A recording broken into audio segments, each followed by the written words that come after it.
will then open up for dialogue, and we will encourage all of you, please, during the session to send questions. You will see at the bottom of the page there's a Q&A questions, and then we will be taking us through those questions and providing some responses, and then we'll have a closure. So without wasting much time, I will ask, please, for our Honorable MEC Dube-Dlobe, who would make a few opening remarks and then introduce us to the MEC for Department of Arts and Culture, Sports and Recreation.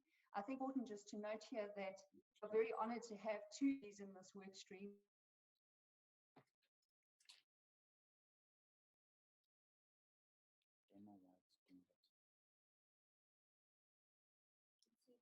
Both MECs. We're very honored to have both of you here, and I would like to open up to MEC Dube, the MEC for Economic Development, Tourism and Environmental Affairs, for your comments.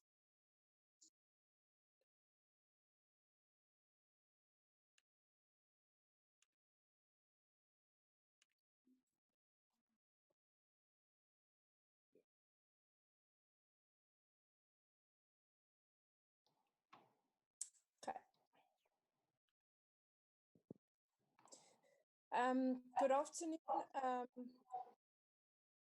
Carol, to all the panelists, but I also wish to send a special welcome to our host MEC tonight, MEC Mavimbela, who's our MEC Arts, Culture, Sports and Recreation. Who's also the MEC in the economic cluster. And today, indeed, as you have indicated, Carol, that as we are all reeling our economy, battling the COVID-19, the question that has been in all of us, particularly from the economic cluster, has been the question about how do we ensure that we make our economy to recover as soon as possible from the situation and the challenge that we are facing of the coronavirus. Indeed, we have seen that during this week, a number of economic sectors have started to open in the economy, albeit in a very limited form, but that also does not help with enough value chains in our economy. It does not also help with a number of our communities out there who depend on a wide variety of areas within our economy to make a living, but also to thrive with their businesses. So today, and these number of webinars that we have been having have been webinars that are aimed at stimulating the discussions around the economy of various sectors of the economy. And today, indeed, we are talking about the economy within the creative industry. And when we talk about the creative industry, it's a very important industry because we're not talking about the arts, but we're talking a very broad a kind of an industry. Within the creative industry, we would find the tourism, we would find the arts, indeed, we would find, and within the arts, there's the performing arts, there's a number of areas within the performing arts itself, as well as the fashion industry, which also straddles the other clusters of the industry that we're talking about. And we're very excited that we do have also one of the panelists from that creative industry, which is the fashion industry, to talk about how do we ensure that we stimulate this industry, because we do believe that the closing of the we have an opportunity to really begin to not just become people consumers, but we to be producers our industries. But we begin also to look at how do we localize our industries, how do we ensure that we trade amongst ourselves as a country, as KwaZulu Natal. How do we become creative and shift the way we think? And others say, how do we repurpose our businesses? And others say, how do we recalibrate our businesses? And others say, how do we re-strategize the way we do business, and become even more creative the way we do business? And these kind then of discussions are aimed at injecting those kind of ideas of not complaining and not lamenting, but on saying, what are the areas that we think are competitive areas for us as people of KwaZulu Natal, as people of South Africa, and what are the areas that we think really are the areas where we can make even quicker, recovery of our economy here in KwaZulu Natal. The textile industry, the informal economy, we do believe, all of us, I think we do agree that the informal economy is one of those economies that stand a chance, but also that could see us running even faster and in recovering the economy, because it's got a capacity to can widen the net, to can be able to accommodate as many people as possible. So there's a lot of discussion that we need to have. And I'm glad that as well, within this industry, there's one area of this creative industry that I've always been interested in, and I'm glad Tando is part of the panel, or is part of the core conveners of this panel, because there's always been this part, Tando, about the engineering part and the streaming part, and that part of the economy that not a lot of us get to talk about, not a lot of us get engaged with that part, and say, how do we get into that economy, and what is it that will take for us to get into that economy, so that we can unlock it. If it needs to be transformed, we can transform it, so that we can create jobs, so that a lot of young people, but also within this sector of the economy, there's a lot of Internet of Things. There's a lot of utilization of the ICT that needs to come into this industry. And I think with the ICT, we could actually realize even more. I mean, here we are today, and we've seen throughout the lockdown, we've had even world concerts being streamed live on various platforms, and we've enjoyed many of those concerts through the using the ICT.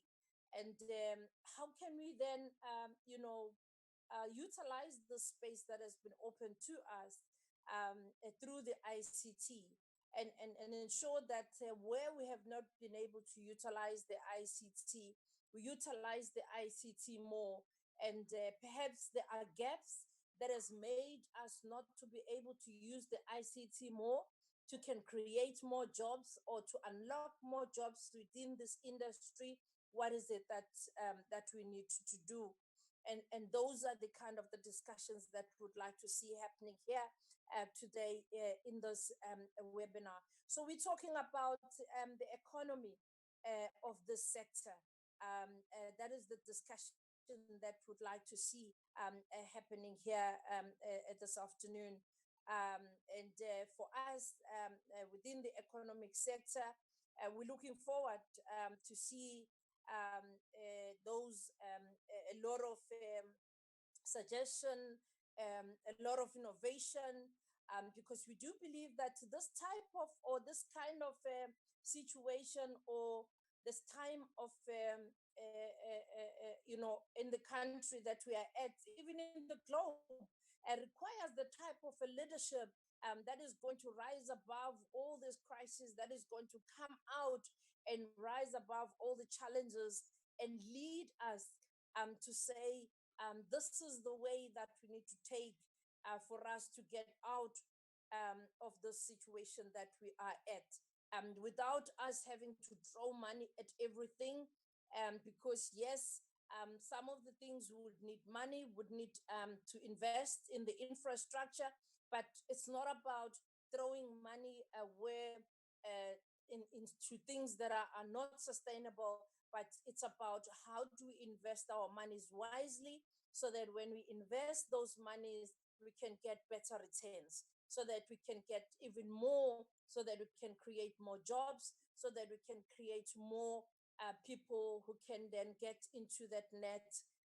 of jobs, but also about the infrastructure.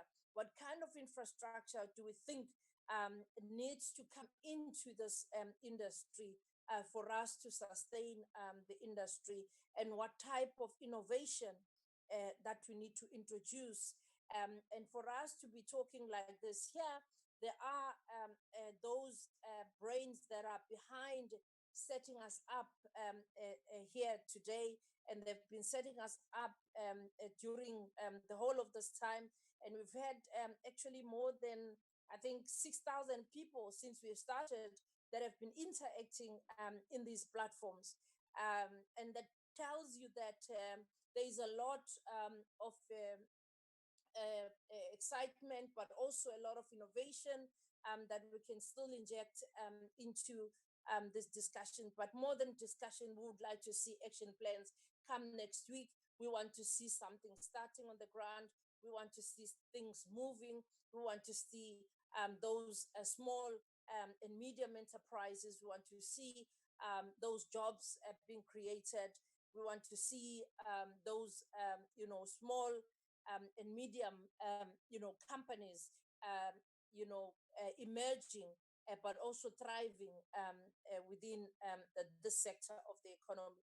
So to you, facilitators, that is by the way of, introducing the subjects that we are about today, that indeed we are finding ourselves in this situation of COVID-19, and we are looking at ways of breaking free of all the anxiety, but to become more productive, to become more innovative, to become more strategic, and to become more intelligent in the way that we do things, and to be inspired by more leaders that are in various industries that we are operating at. I would like then to introduce to you our leader in our cluster, my MEC, my champion, very innovative, very energetic, intelligent, beautiful woman of my organization, my sister, and I call her Umama Bantabami. Masisodwa. But here, my Honorable MEC Mavimbela, who's then going to lead us in this sector, Karen, by introducing the topic and then the panel as well. Thank you.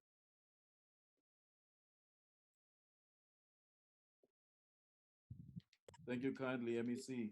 All right, we look forward to hearing to Honorable MEC. Hello, MEC. It's good to see you again. We look and I must say before Honorable MEC Mavimbela comes on, I've been looking at a whole lot of comments on the side where people are actually saying one such comment is from Edwin Mhlongo, where he's ecstatic about the idea of these two very interesting departments coming together, speaking as one. This is and I also have to say on behalf of the whole committee as well, we commend you guys. Thank you so much.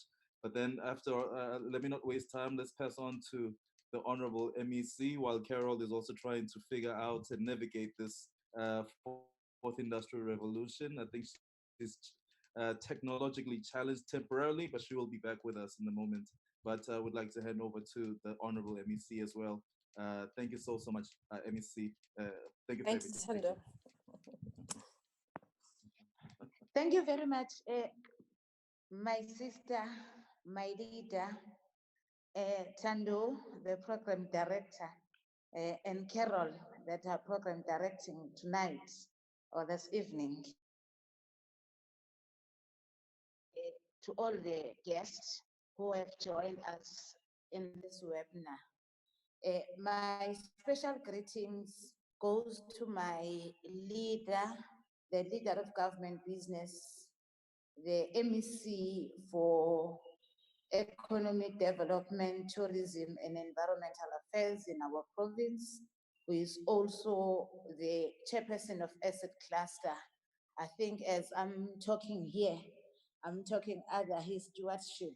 I'm so excited, my sister, with those kind words when you were introducing me. I'm really humbled and feel honored to be part of this meeting today.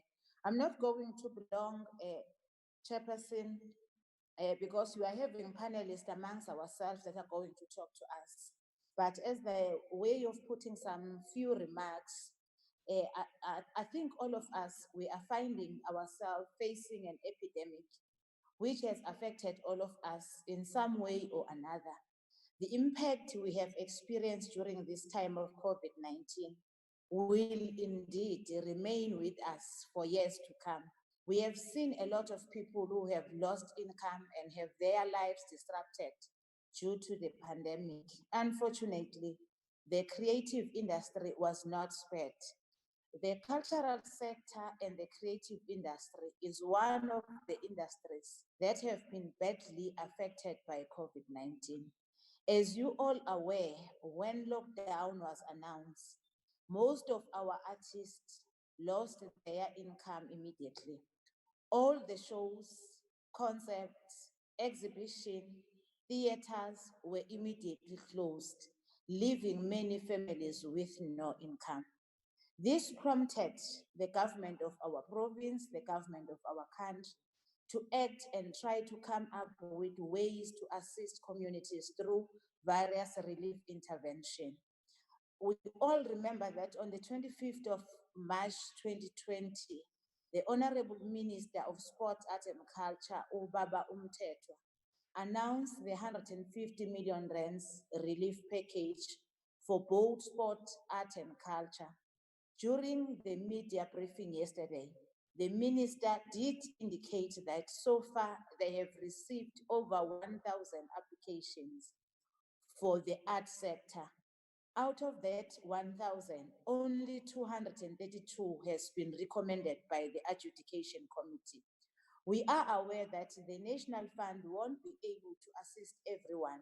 Hence, in the province, we have prioritized some of the funding for the events that were scheduled for March and April, and we have set aside a certain amount of money which is available for the artists from our province.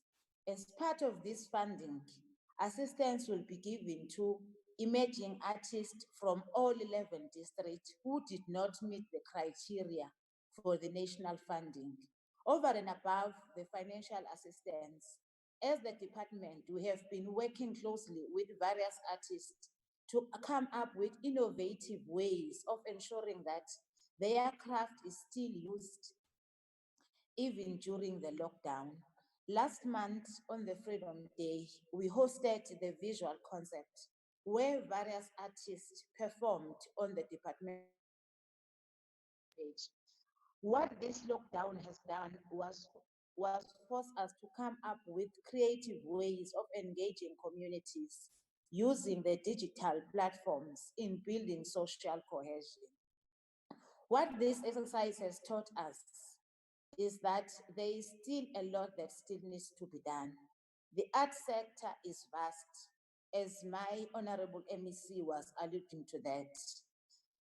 Giving bailouts will not be sustainable. What we have seen since the beginning of the lockdown is that for the sector to survive, we need to encourage our artists to form potential partnership with various organizations in order to continue generating income during any difficult time.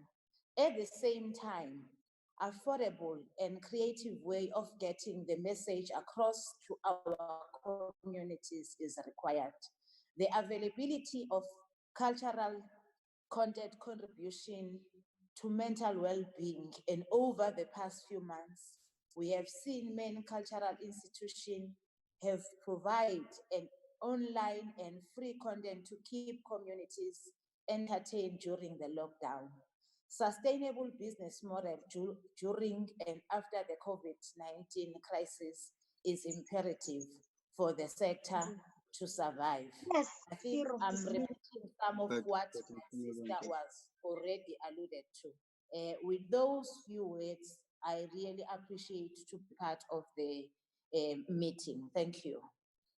Thank you very much, Honourable MEC, for those comments, and to both MECs for just it's always very rewarding to hear that funding has been reprioritized to address some of the challenges, and it's very clear that the innovative solutions is what we really need to be looking at going forward. I think let's move on then swiftly on to the next presentation. I first of all want to introduce the panel very quickly. We have Lindiwe Kunene, who's the chairperson of COMISA and is also an entrepreneurship academic at UKZN. We also have Carol Bejar, who is an artist, curator, and project manager. We have Thando Mbanga, who is an academic and fashion entrepreneur lecturer at DUT. We also have Letu from Mchali, from the Chief Director from the Department of Arts and Culture. And then we have Wiseman Ngobo, who is the CEO of Capasso, who will also be doing a presentation. And then my co-facilitators, Thando Nyameni, who is the GM of COMISA. So I think what we will do is we'll ask Lindiwe to take through the presentation, and we'll also just give some background in terms of the establishment of the task team. I have noted one of the comments that has come through on the question and answers indicating representation of all the different subsectors. And I think one needs to highlight the fact that this is a very first draft of a document. And whilst we may not have sector representation on the panel from all the sectors, this is just the start, and there will be that engagement with all the subsectors. I think today is the start of the consultation, and so we have noted that comment. So I think if I can ask Lindiwe, if you could take us through your presentation, please. Thank you, Carol. Good afternoon, everyone. Thank you to our MECs for giving us this opportunity and allowing us to have this very important space for this discussion. And I'd like to welcome all those who have linked in, and I'll be sharing my presentation with you shortly. And let me just quickly share screen with you so that you're able to see it. So the way that we're going to go through this is we'll do the presentation. As Carol has already just mentioned to you, we started, I think, about roughly a week ago. We were asked to put this together. The point and the aim for it is not to provide conclusive advice, but it is to stimulate more conversations with all stakeholders in order for more formidable strategies to be put together. So as she said, this is only the beginning of quite a very interesting and much needed discussion, and hopefully great strategies will come out of it. Now, the request came to us through Edtea, and looking at it, the creative industries from the economic perspective. So you will notice as we go along that most of what we're going to cover, or most of what I'm going to present to you as discussed by this panel, is really talking to the alignment between the creative industries and their role within the economy, and their fit and taking sort of space in the economy, and really doing this going forward as well. So to start off with, what we look at is we're going to look at actionable short, medium, and long-term plans to address the economic impact that obviously has been caused by COVID. And in our discussion, when we talk about the creative industries, we are looking at the more universal definition, which is your cultural and creative industries. And the truth of the matter is, no economy can afford to ignore anything that comes from the creative industries, because for one, we have seen that the professions within the creative industries just between 2011 and 2017 grew by 7%. And currently the numbers are now actually much, much higher. Now, in order for all of us to be on one page, I thought, or rather we thought it critical to sort of move on from a point of a common definition of what we then mean by our CCIs. So creative arts refers to individually or collectively created products of value, the expression or application of creative skill and imagination in the various branches of creative activities such as painting, sculptures, music, theater, films, watercolor, graphics, drawings, architecture, fashion design, poetry, conceptual art, installation, photography, video, filmmaking, design, craft and printmaking, and performing arts in front of audiences. Now, for our purposes, we are not going to include all of the ones that have been mentioned above. This is due to the fact that we do have a list, as will be shown below, of areas and clusters that Edtea has concentrated on, or rather Edtea works with. You'll notice that we also even have areas like architecture, who are quite well set up and run as other forms of businesses. So for instance, we won't include them. Now, it was critical for us when we met. We've only been working together for about a week now. It was critical for us to start from a point of a problem statement, defining a problem statement with Edtea.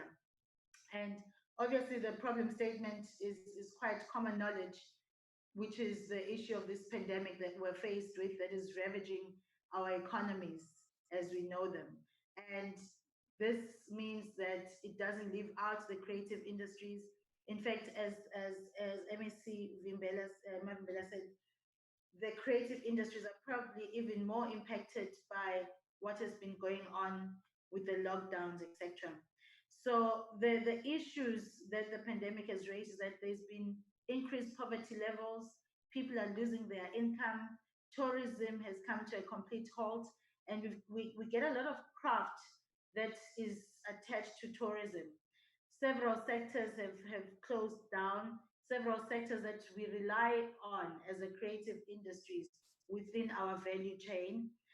Tourism events like MICE have come to an end. There's no performances as already explained. So with all of this going on, and we're all fully aware of this, there was then a need to recalibrate the economic growth trajectory for the creative economies. So the three questions that have really guided our conversations have been: how do we get the creative economy to work again, and not just work again, but work again better than they did before? How can we reprioritize resources and people's access to these resources? And we must remember that we are in a country that is very diverse, from rural to peri-urban to urban. And how can we stimulate economic activity locally and then in the longer term globally?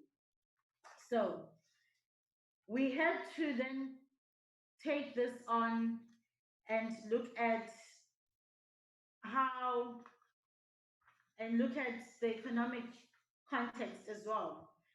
So currently, the creative industries, they are responsible for about 1% of global employment. So that's about 29.5 million people employed in the industry. And in South Africa, CCI is said to inject 3% into the GDP, and specifically the arts and crafts within that 3%, they sort of own 53% of the 3%. And it is estimated that 6.72 South Africans are employed within the CCI. So in the South African context, we actually even have a much higher number of individuals who are employed by this sector. So it's a very important sector for us. Now, the creative industries context is very important. The Edtea has recognized the significance of creative economies from the economic perspective. Obviously, DAC, it falls within their mandate, almost their daily running mandate. But from the Edtea and the economic perspective, if we realize how significant the creative economies are, it therefore then says to us, we need to, and with them obviously in partnership, we need to realize the economic potential that the creative industries have for the economy. Now, what COVID pandemic crisis and beyond has highlighted opportunities to reactivate income streams. We are starting to see completely new gaps that we didn't think were possible, that we need to try and investigate. Currently, the industry is largely an informal sector with all the risks thereof and limited access to resources for growth, which is quite unfortunate, but we could actually find solutions in how we get through that. With COVID-19 in the picture, the industry as a result has been more vulnerable due to the loss of customers. Now, having said that,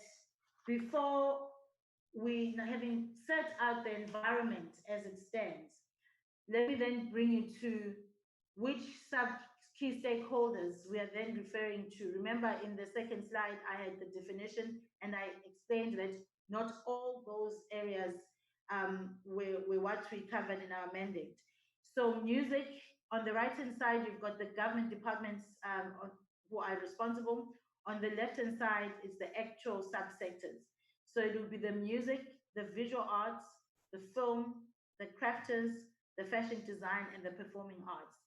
So these six will then be the clusters that the rest of the presentation speaks to and responds to. So we obviously had to follow some form of methodology in order to do this, and it will tell you where we are, where we sit right now.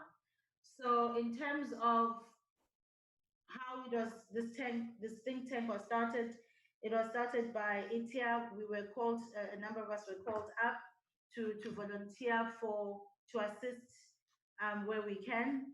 And the first mandate was sectorial impact. So we had to look at what is the sectorial impact that is being felt whilst we are in COVID-19.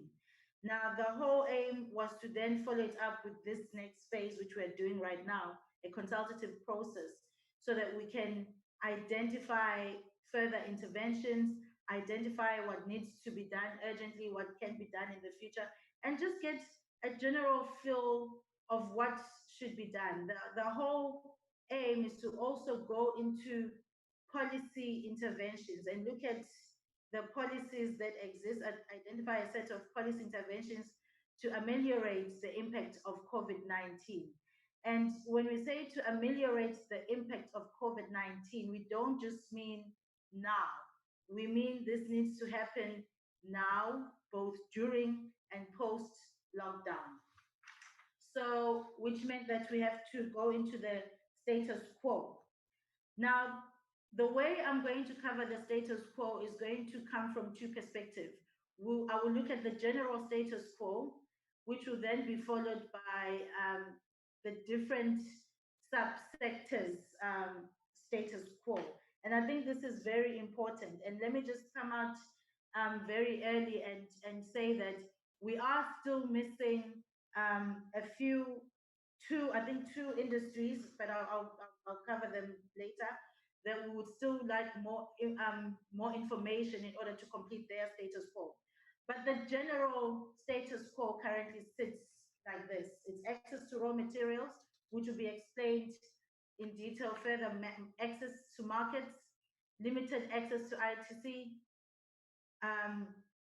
piracy is on the rise, lack of local content quota systems, lack of local content event procurement systems, inability to access the relief funds that have been set up, business non-compliance, so things like banking, company registrations, where you've got freelancers and how to work with SARS. The issue of literacy has also come up as being an impediment for us. But in order for us to really start developing solutions, and this is a homework exercise for everyone who is in the creative industry space, we need to start being honest with what truly our value chain looks like. So we put together a value chain of a generic value chain, but we understand that this is not conclusive. This is purely a guide. And the beauty of doing something like this is you will then be able to create strategies that directly link to your business, your creative business in the future. So what we have on the presentation right now is a generic value chain within the creative industries. So it's important for everyone to really study their own creative industry and creative sector in order to know what is going to be affected, how it's being affected. So we start off with the current status quo for the music industries. Now, live performances, which are a great source of income for most artists, have obviously been badly affected. This goes into their value chains. It goes into the different teams that work with them. All of that has been cancelled. There's been an increase in piracy, like already mentioned. In fact, RISA, which is Recording Industry Association of South Africa, has reported that since the lockdown began, they've seen a decrease in downloads from 7,221 to 7,221 from 8,170 per week. Now, we're also seeing that more artists have been unable to apply for the relief funds. We've got artists who are unable to apply for the relief fund, and we have artists who've applied for the relief fund but do not qualify for the relief fund. And musicians receive bookings randomly, which has not been considered, we felt, with the relief fund as it sits. And this is not just musicians. You'll see that this actually applies to most creative industries where there's reactionary bookings taking place as well. And most artists do not have systems in running their art form as a commodity. There's been issues of data cost. There's also access to technology. It is not readily available. So not all artists have been able to use technology to their advantage. Some radio stations, and we almost want to say most radio stations, they are still focused on international music with less local music being played. Playing more local music means composers, authors, arrangers, performers receive music royalties from a variety of collective management organizations such as Samro, Capasso, Sampra, Impra, Risaibi, Rev, and ECHO. Only a few elite individuals have access to private recording studios and equipment in their homes. Majority of the people in this space do not have access to this equipment that is so fundamental. Then we go into the current status quo in terms of the visual arts. There are similarities in the problems that are faced by the different different subsectors. So there's limited access to digital platforms as well that is experienced. There is also the issue of loss of customers. So market access has become a big problem, and continued loss of intellectual property has become a very big problem for visual arts and the crafts.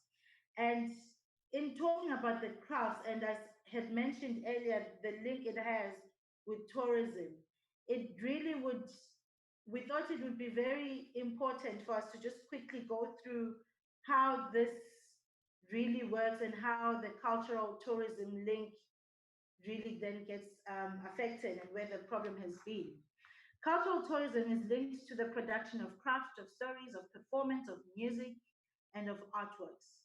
So if you consider Rockers Drift as an example, which became not just a hospital as it was meant to be a place of healing, but it was also a center of learning and creative arts.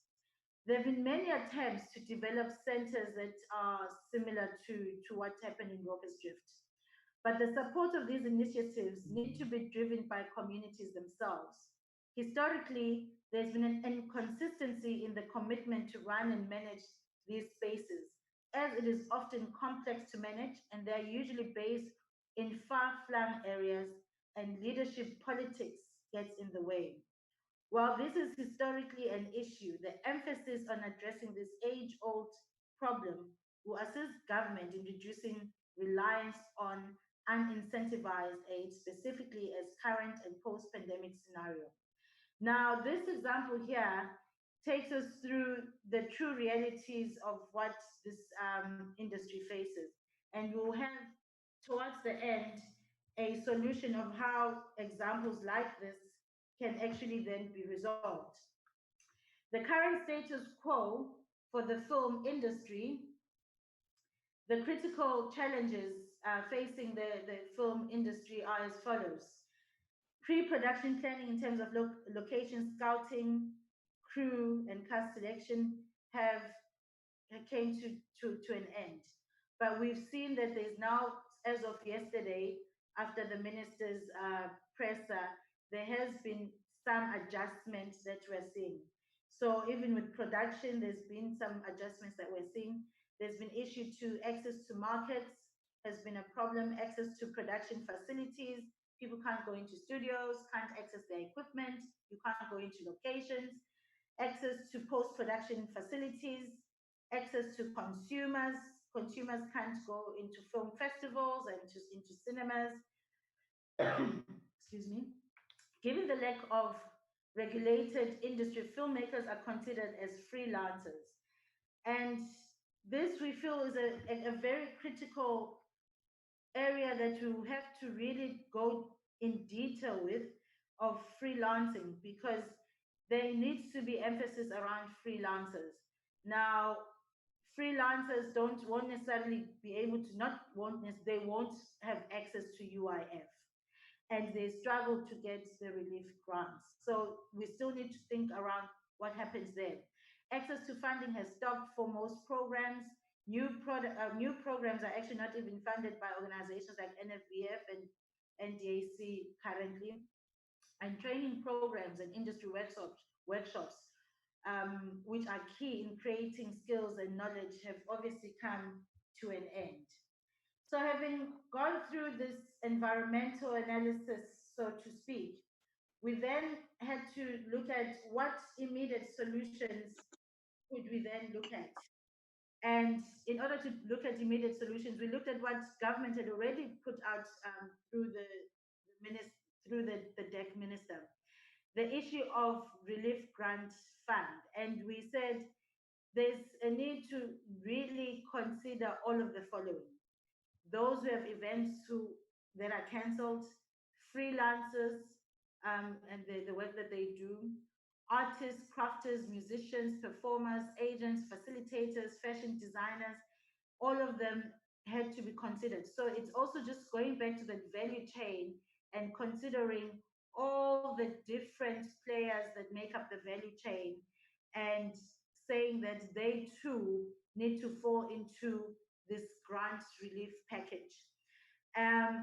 Those who have online access may not be able to sustain it because, as we all know, South African data is very, very expensive. So it is not sustainable for most people in the creative industries. All activity on filmmaking had stopped, but now we're seeing that it's coming back slowly. So we've seen a very slow comeback is going to be accepted. So which means there's still a need for relief there. Fashion designers are experiencing production of clothing requires access to a factory and machinery. They need their support for all those things. Transport of goods to and from far-flung areas has been restricted. So what has happened, which is highly unfortunate, is with COVID, we've seen that those who can afford are the ones who are able to use the streaming facilities that we've seen. And it has sort of automatically cut out the rural space. So we are therefore proposing the following for the application process. We are proposing that, firstly, that it should not purely be available in English. isiZulu should also be used as a language to do all application processes. There is usually a request for banking information. So not all banks have moved into the ability to email and send banking statements. So we would need to really interact with the banking sector on online verifiable banking details being made available. There are situations where people do not have bank accounts and they lose out because of that. So we are saying surely we should be allowing the use of a next of kin account, provided there's an agreement between the account holder and obviously the artists themselves, and also looking into new innovative payment methods like cell phone banking, things like e-wallets as well for certain amounts. Now, when it comes to evidence that people have had to provide, not everyone is going to have a contract in place, like the minister said yesterday. But we believe that you can provide motivation and link it to your screenshots of your WhatsApp conversations and emails and SMSs that took place in order for you to sort of secure a particular job. So those should actually be allowed. Then we move on to the second solution after using the grant relief. So accessible facilities in communities. So in different districts, you get Edtea offices, you get STAC offices, and you also have resources like libraries that are available in different districts across the province.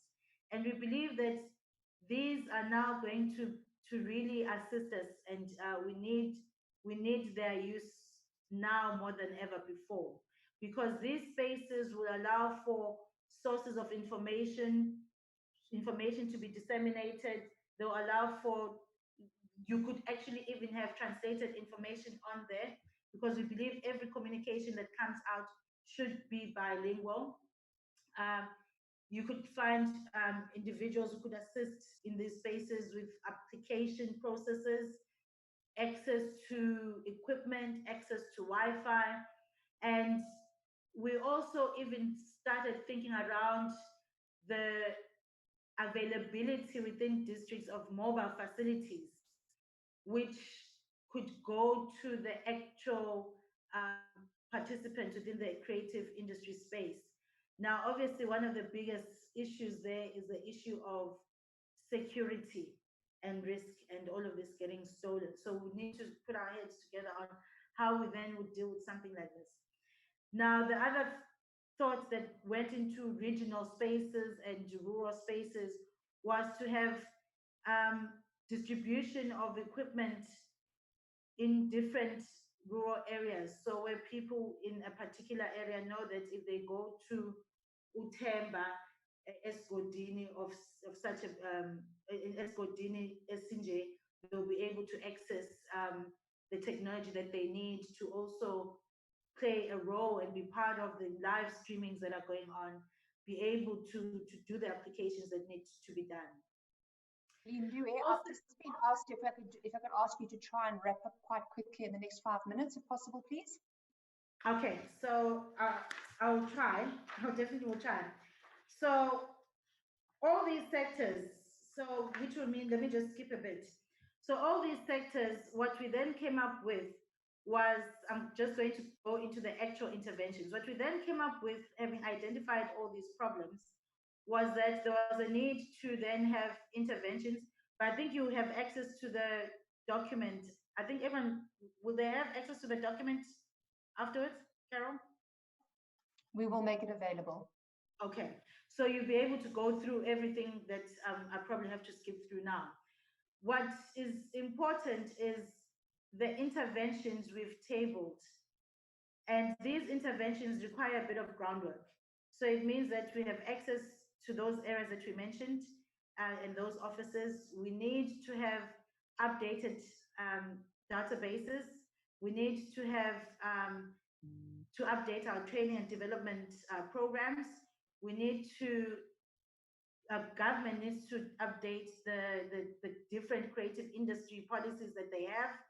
And we need to have an analysis of the rural versus peri-urban versus urban.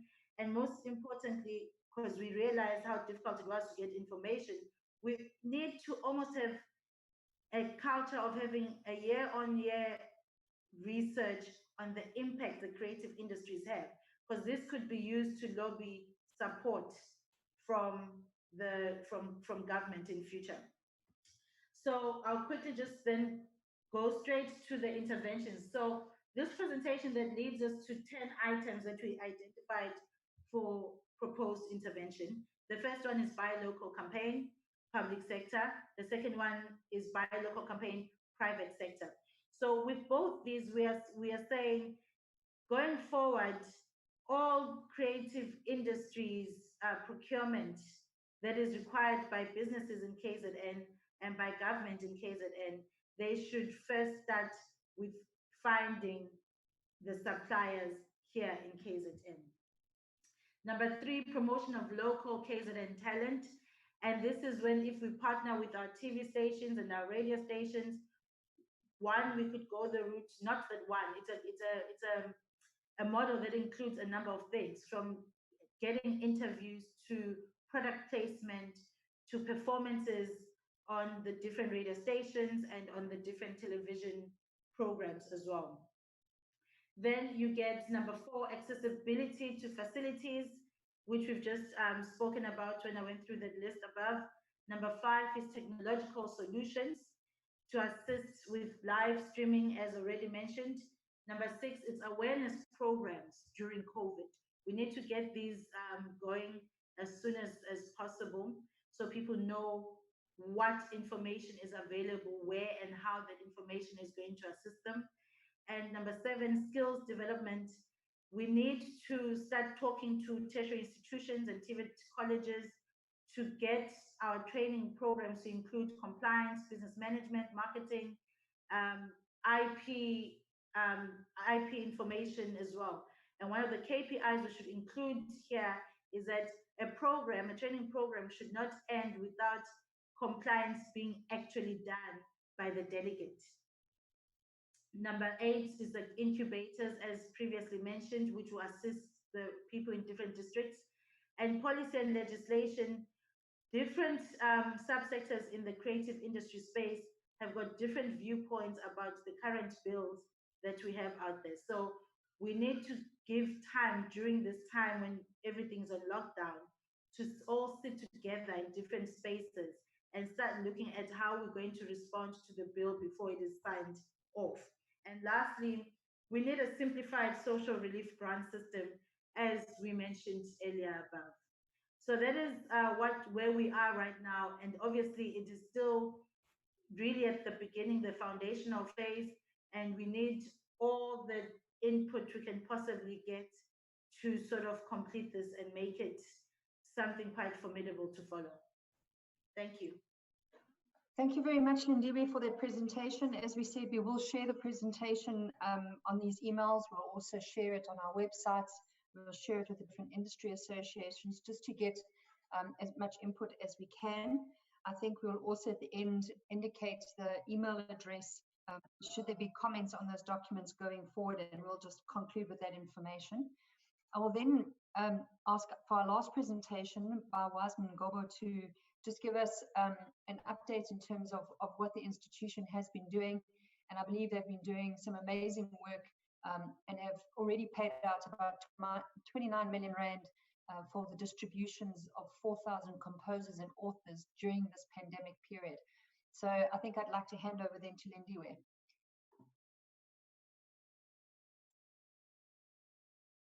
All right,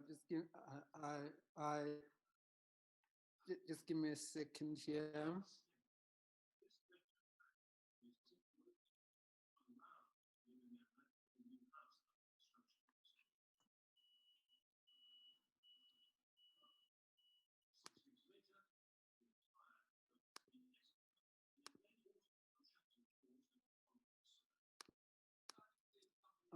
Hi, Carol. Can you hear me? Yes, we can hear you. If you could just put it on slideshow, please. Sure, I'll do. Wonderful. Over to you, Wiseman. All right. Thank you very much, Carol. And then I'm start by greeting Oslalo Bonke to the MECs. Thank you for the platform, and to Tando, thank you for availing the platform to us this capacity to also just share what has been happening. So luckily enough, we've been fortunate to be in a very pro-digital environment to begin with. So pre and post COVID, we found ourselves in a situation where, as an organization representing a very small sector of the music industry, but a very critical one, we found ourselves in a situation where we were almost better prepared than most for what was about to happen.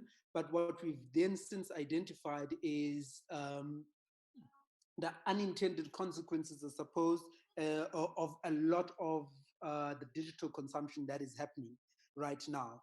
And so this presentation, what I've broken it down into two parts. First is, what are the effects that we've seen, the macro effects that we've seen on the wider industry and the impact of that. And then also the second part are the interventions that we've put in place. And so I'll start with the effects, because what we also want to highlight is the forgotten industry, which is the songwriter industry, that most have. So with the move, most people looked at the music industry and they looked at the performers who were performing, who were no longer able to attend the show. So this is your session musician, the principal act who would have been booked. And then the value chain, the longer value chain, was actually almost forgotten, because in the long run, the songwriter whose songs would have been performed during that particular show, whose songs would have been paid out about 12 months from now,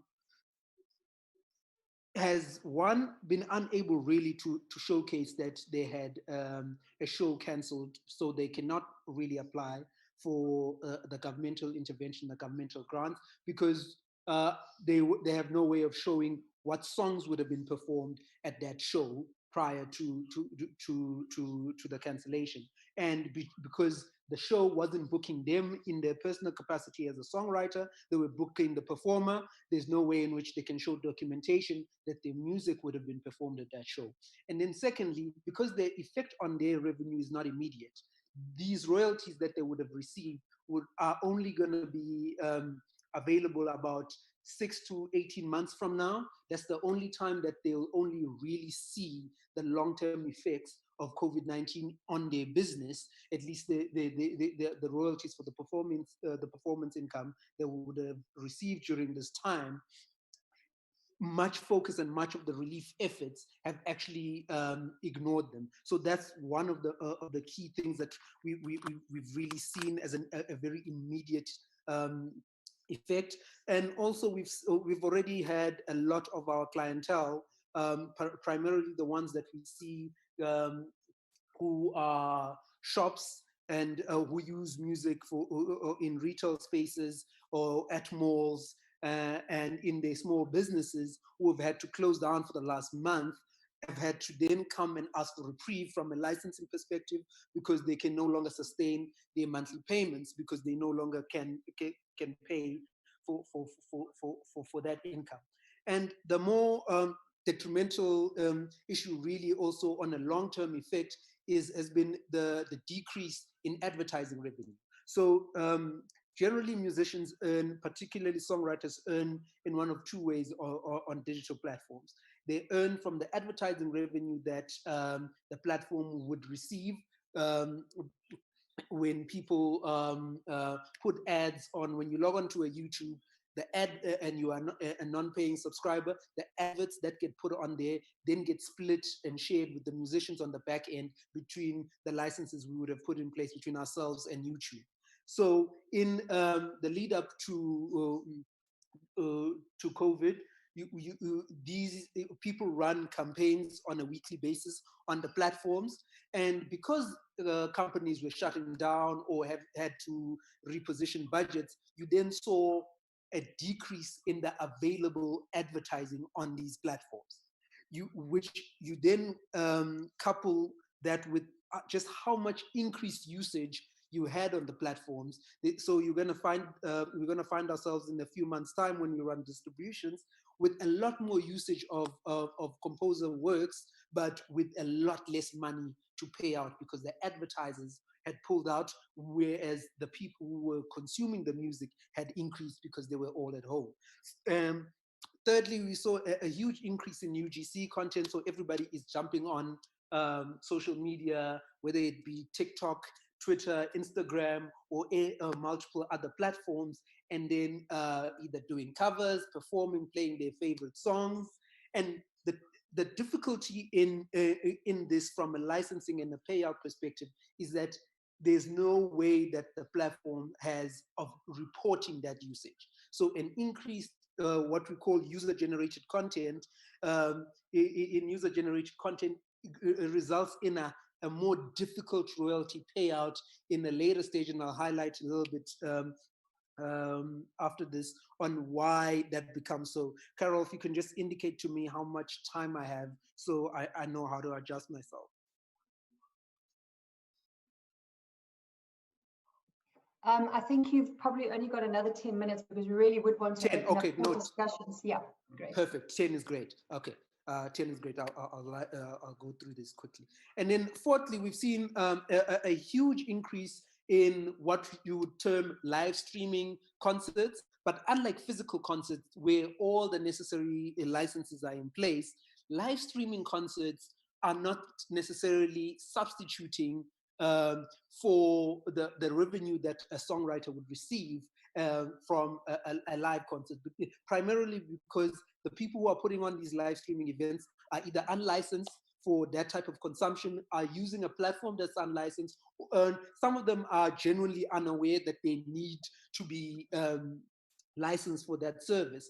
And because a lot of them are primarily free to the consumer, it means the promoters of those live stream concerts cannot even afford to pay a license.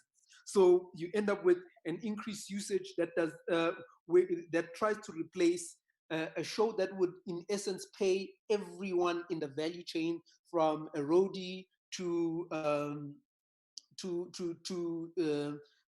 who would be setting up the stage, to the songwriters whose songs would eventually get played, to a live stream concert that, if we are lucky, only pays the principal performer. And so you've wiped out a huge chunk of what would be a revenue stream for a wide community of creatives, and only sustaining just the principal act. And also what it then does, it creates friction, because by the time the live act wants to put on the show, we are on the receiving end, and we are trying to ensure that the songwriters whose songs he'll perform then get their just due. But if there's no payment coming from the consumer, they themselves cannot sustain the requisite licensing for that. I've already highlighted on number 5. And then number 6 is generally just the admin cost of having to put in place licensing with that many services. We've seen an increase in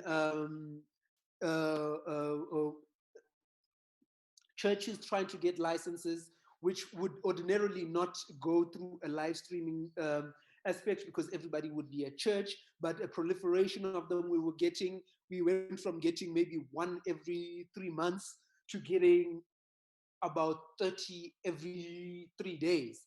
And the ability and the cost, the opportunity cost of just putting those licensing in place have increased. And this has then led us to to some of the responses that we've put in place. So one of the main things that we've done in order to sustain the songwriter community was to try and push up a few of our distributions.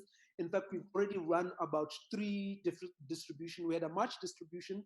After that March distribution, we've already run 2 additional distributions to try and buffer all our members. And the March distribution in itself was about 29 million. And the additional distributions put us well over 35 million, if I'm not mistaken, that we've tried to push back into the hands of the local songwriters. And when with that distribution, we've been able to identify payments to 4,000 unique South African, and I need to stress this, these were local South African songwriters whose songs were identified and paid out within that period.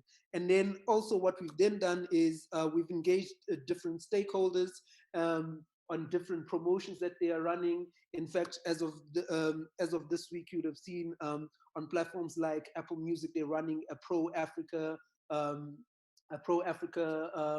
editorial, where they are trying to focus on local streaming or local songs that would be prioritized on playlists. They've done this since the beginning. There's also promotions on platforms like YouTube that are looking to promote the stay-at-home campaign. So local musicians doing and playing on the YouTube platforms. All of these are geared towards trying to stimulate local consumption of local music, because we've also realized the lopsided nature of the consumption on these platforms that weighs heavily on international content, because generally I suppose people, when they log on or pay for these subscription services, tend to then sit and consume international content.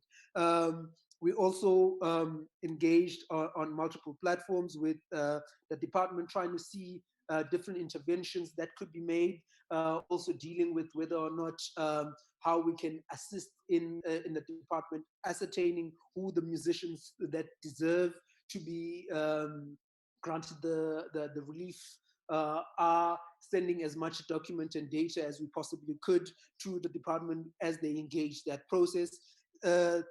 Fourthly, we are currently now very much involved in trying to figure out what are the long-term interventions we can put in place? Because as I said, some of the effects we're only going to be seeing about 6 to 18 months from now when we start running distributions that would have come from revenue that we would have collected within this period and the period to come, which will no longer be there when advertising revenue is gone, store income for in-store platforms is gone. So a lot of these interventions that we are now trying to put in place is going to be geared towards how do we alleviate the status of the composer and the songwriter 12 to 18 months from now. We've also identified the crucial need for musicians to fix their metadata as it is, because with increased digital consumption of music, it's futile if the musician's metadata is not really up to date. So we've run a campaign that is aimed at trying to get musicians to understand just how important metadata is for their payment, because without the metadata, there's no way that they could be paid. And with the increased user-generated platform, it means that it's going to be even more difficult to make the payment, because the reports that are going to be coming from the platforms themselves aren't official reports. So it's going to be that much more difficult to determine whose song was played, and it makes the metadata point that much more crucial. The more metadata we have from a songwriter's perspective, the easier it is for a songwriter to then get paid. And if the only way that you can get paid is through digital consumption, it then becomes and stands to reason that the metadata that will enable that payment is absolutely pivotal to everything that a musician or a songwriter is doing from now going forward. And then lastly, which is something very crucial and something that is essentially us responding to the market, is we've developed a licensing for live streaming that is specific to the COVID-19 scenario. So it's a shorter license that tries to facilitate, without much legalese, the onboarding of the clientele who are looking to get a streaming license. So it's a way to try and facilitate and make the onboarding process that less onerous than a normal licensing. So generally what we've done is we've taken what is essentially a 34-page agreement, condensed it into about 2 pages that allows people to read it quickly, onboard it quickly, and move on. Because also what we've realized is generally a lot more of the ones who are whom we have to onboard into this license are people who are generally not aware of the legalities and the complexities of licensing live streaming events. So all of those, we need to make it as much as easy as possible for them to do so, because licensing is a grudge purchase. So that it comes with its own intricacies and complexities that you need to take care of, and this is why we've developed this license. Carol, I think that's just about 10. Wonderful. Yeah. Are you rounding up? Is that it? Yeah, no, this is about it. Yeah. Okay. Great. Thank you very much, Wiseman, for that input. And also want to then just at this point then hand over to my co-facilitator. Tando, if you could come in at this point. We've received quite a number of questions and comments, so I'll hand over to him at this juncture. Okay. No problem. That's noted. All right, I'm in a bit of a dark place, so I'm sure no one can see me, but I am hoping everyone can hear me. All right, and just like Carol has said, I would like to thank everyone for their participation. What a wonderful, like a very all-encompassing presentation from Lindiwe, and thank you, Wiseman, for actually putting us, in that school. But now we do have questions, and it's quite a number of questions, but I'm going to try and sift through them because I was hoping that we could find a way of answering them. Now, the first set of questions comes from Deborah Arlene Lutke. I don't know if anyone hears me. Can you hear me? Yes, I can. Perfect. Yes, you All can. right. Awesome. Okay. So Deborah Arlene Lutke, who is a professor in DUT, I think, of the Performing Arts Theater. She stated, in the interest of artistic equity and transparency as artists, we request a tick box template shared with artists prior to submission and returned with the funding response letters. So artists are aware of exactly where they are and are not complicit in order to meet funding requirements. Okay, so that's more of a her noting something. But here's another one. Live performance has been marginalized. Please share how we keep this minimally supported discipline alive. She didn't state who this question is for, but she did put that out there. Okay. I think what I'll do is I'll probably take 5 questions. I'm not sure, Carol, if you can guide me. Do you think I should just read through all of them? Or shall I just take 5 and see if there's any response that comes? I think there are quite a few comments there that aren't necessarily questions, but some really good Yes. suggestions. So I think, yeah, I Indeed. think let's maybe take 7 questions and then we can just open it up to the panel to respond. Sounds good. Sounds good. All right. This is just for noting. Edmund Mhlongo from KCAP, what a legend himself. He states that this is such a great initiative to have our honorable MECs from both economic development and the Department of Arts and Culture speaking with one voice. This has been long overdue, as these departments dearly need each other, which is very, very well noted and agreed. Senzo Zindela also said this is a good move and will achieve great things with this kind of unity. And then here's a question. This is a great initiative. It's from Steve Stitt. He says, this is a great initiative, but it is a matter of concern that there is no representation of our industry, performing arts and theater on the panel. And theater has very specific restrictions and limitations that can't just be addressed by going online. That is a valid point. I think this opens up more consultations going forward. And then Kulegani Mlangeni said, thank you very much for this great session. Can we have all speakers' presentations? I think, Carol, you've already responded to that by saying that they will get the presentation. Okay, now I want to get to, there's some very meaty questions that I came across. I'm just trying to sift through. Yes, from Roland Perold. Roland says the inability to access funds. This point should be the main focus meeting. This is what the sector needs immediate. I suggest the panel makes this main focus of this meeting. It cannot be a point above literacy. We cannot teach people to read and write and then offer relief. So a suggestion here is to open a call center to assist those wanting to apply for funds with the forms, which can be very confusing. Okay. We have Nati Zungu. This will probably be my last one for now, and then maybe we'll respond to whatever needs to be responded to. Nati Zungu says, let's create platforms and art centers where musicians get to perform daily so as to create an awareness of the local content. This will help with local content buying. Okay. Now, Carol, I'm actually quite tempted to go on because these are mostly comments and suggestions rather than questions. Now, I want to get to the questions. I see here we've got Tony K. I'm assuming it would be Tony Koroche, but I stand to be corrected. He says, Dear MEC, we appreciate this noble intention. He's got quite a few questions. He says, why are organized formations in arts, culture, and heritage not consultant? Second question is, how is government going to identify those who are trying to distort the system?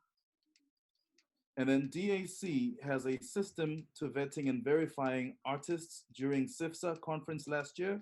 Why not work with them to assist in reaching out to artists? I think I'm gonna hang it there for now, and then I'll carry on with the remaining questions. I won't play around with suggestions a whole lot. In fact, I will note the suggestions, but the questions that I'm now seeing, that I'm receiving, are quite interesting. So maybe we'll start with the questions and then end off with some of the suggestions because they'll probably respond to the questions themselves. So I'm not sure how we're going to facilitate this, but maybe anyone, because these questions were not directed to anyone in particular, So anyone who feels that there's a question that is in line with what they are doing or are able to respond to, I suggest maybe they look at that. But maybe for the MEC of Arts and Culture, Mama Vimbela, this one is directed at arts and culture, that why are organized formations in arts, culture, and heritage not consulted? How is government going to identify those who are trying to defraud the system, especially now that we are talking relief funds? And DAC has a system to vetting and verifying artists during CIFSA conference last year. Why not work with them to assist in reaching out to artists? So I'm going to leave it at that right now and see if maybe we could get a response from MEC Mavimbela just on those salient questions at the moment. Thank you very much, Tando. Let me be the first in responding in some of the questions, because the one that we have talked to at the end, they are directed to the department that I'm responsible of. Tando, as the provincial government of KwaZulu-Natal responsible for art and culture, sports and recreation, we think we have done all in our powers to consult everyone that is supposed to be consulted in terms of building the team that is looking after the relief fund.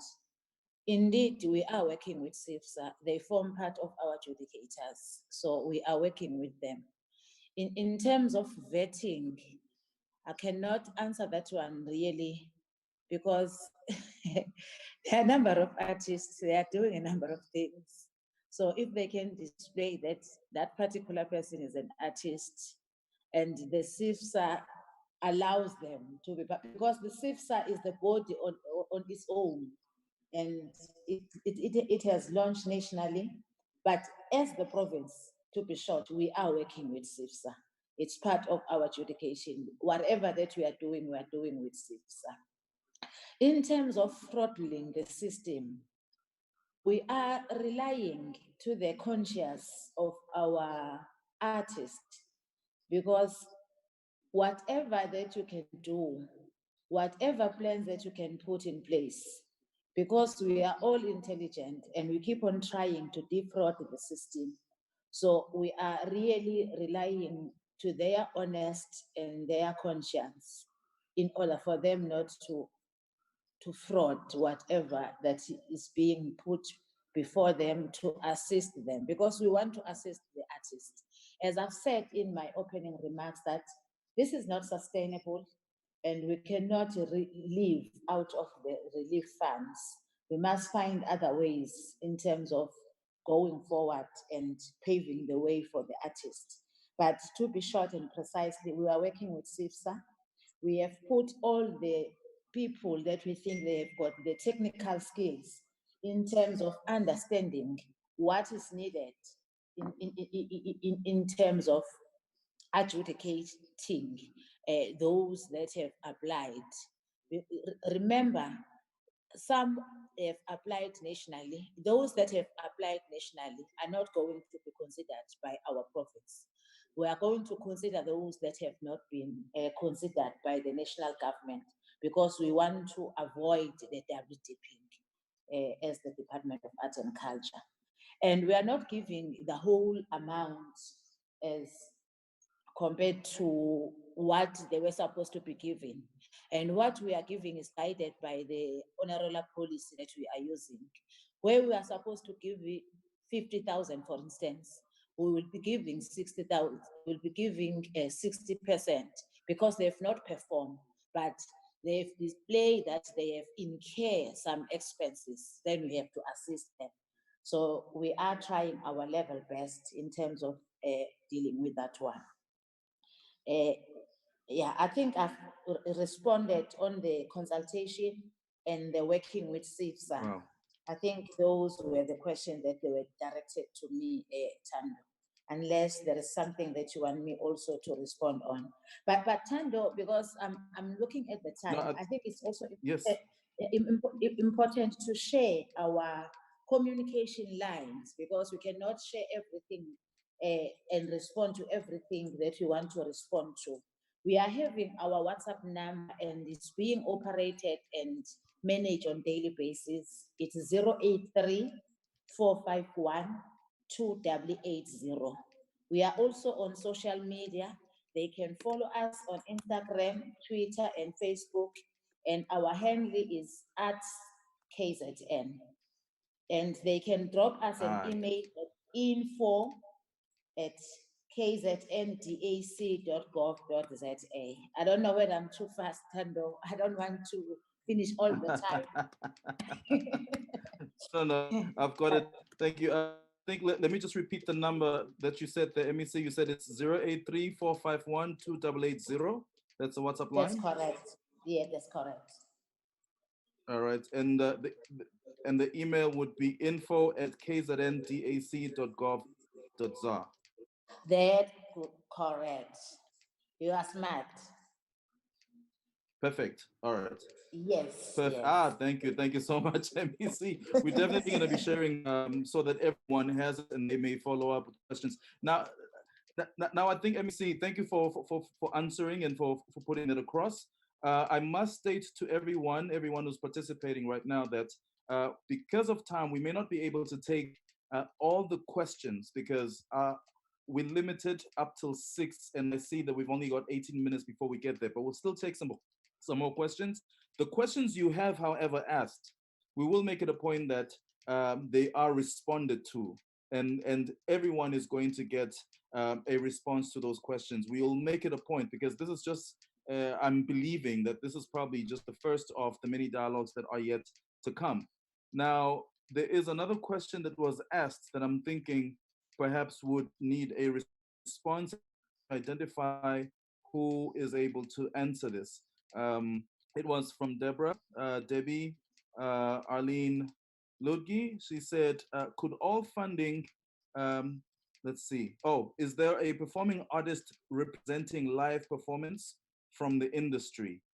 So I'm not sure who wants to respond to that. Perhaps my fellow conveners might want to respond to this, but it's something that I'm actually I think I'm able to respond to at this particular moment in time, because my co-conveners alluded to this. We were only given this task perhaps in the last week, and there wasn't enough time to do this. However, I think we will definitely consult more and add more people, because for instance, I note that the SIFSA, I think I saw the president of SIFSA as one of the participants, and it would be a flaw not to have them involved in these processes, because their federation has been tasked to actually look after the entire creative industry. So for me, having them involved in this platform going forward with the stakeholders is a very, very important thing. And I think that covers the entire value chain of the creative sector, including performing arts and many other sectors. So I'm not sure if maybe that's responded to. So this is literally just a first of many to come. Okay. So I'm hoping that that's covered. There was another question. Let's see. Tano, could we maybe ask Coral if there's something that she would like to add at this point? Coral, is there something that you'd like to add? I saw your hand up earlier. Oh, yes. Hi. Hi, Carol and MEC's panel. What I was doing is looking at the types of questions and comments that have come through. Can you hear me? Hello? You can hear me? Yes, we can hear you. All right. Yes, we can hear you, Carol. All right. What I wanted to highlight is that this is the first stage, and we are trying to address so many issues in a shorter space of time. There have been very interesting comments that have come through around the value chain per sector, and that highlights a whole range of specifics that we need to address in that document going forward. Also, there was a cluster of questions around the submission and issues of transparency, access. There was somebody that responded to the issue around literacy, which we had highlighted in the presentation. And the ideas of literacy is not about helping people to read and write at this stage, but really about being able to access application forms and formats, which are complex for just about anyone, let alone somebody that is not that familiar with a process like that. So that's the kind of literacy that we're referring to.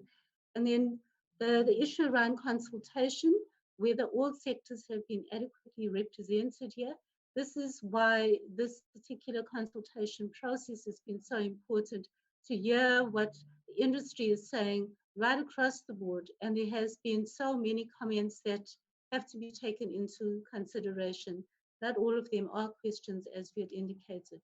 I think I just wanted to highlight that. So it's really important, even for people that are not attending this particular webinar, to get information to us, and we'll have to address that. And I don't know if we're going to send out one particular email address to get that information to the panel, so that all of that is taken into account going forward.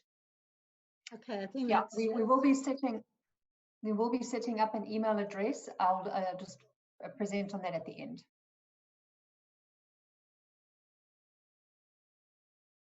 And if I may, I just want to highlight that we are trying to address almost everything that is needed in our industry, in the creative sector, to really highlight what are the most urgent issues right now. So those were the immediate solutions, how we can, pull those apart and add to them.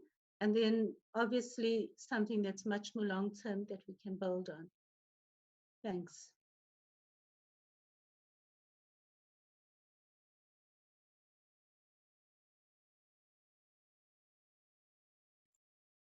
Tando, are you still there?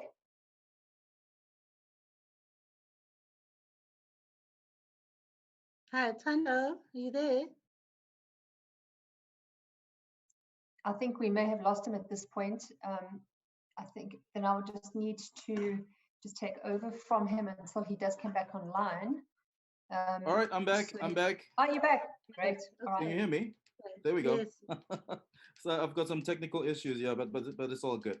All right, I'm just gonna take one other question, and then I think, because we've got now 2 minutes literally to respond to this question. It's one question that comes from Gian Goddard. I think it'll be the last question for now. I believe the MEC needs to conclude. It says, dance teachers are affected greatly. They have to teach online. Could data providers be lobbied to provide cheaper data costs when involved in teaching lessons online? So I'm not sure who is able to respond to this particular question, but I do think perhaps MEC from economic development, you are able to perhaps touch on this one because it does talk to business as well. So I think for now, let me rather leave it at that. I'm not sure, Carol, do you think maybe I should take one more question? Because we've got plenty now.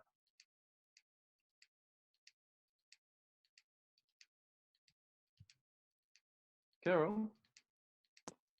Yes, you can proceed, Tando. Okay, all right, let me take another question. Let's see. What am I looking at? Tando, there's another. Yes. There was a question around feedback for those people that have already applied. How would they be able to get feedback? And people have raised the issue around the costs of having to submit their applications with money that they don't have, and not being able to get those documents back.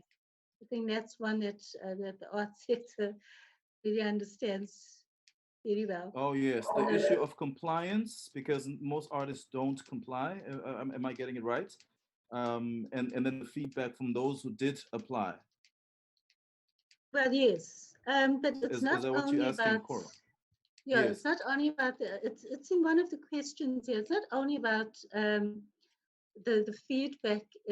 People are asking, if they can actually get their documents back, which is also something that doesn't quite often happen. But we know how expensive It it doesn't is happen, to yeah. produce those documents, especially if you don't have the funds to do that when you apply. All right. And is it at all possible to get those documents? So once they apply for a relief fund, is it possible for them to actually get their documents back?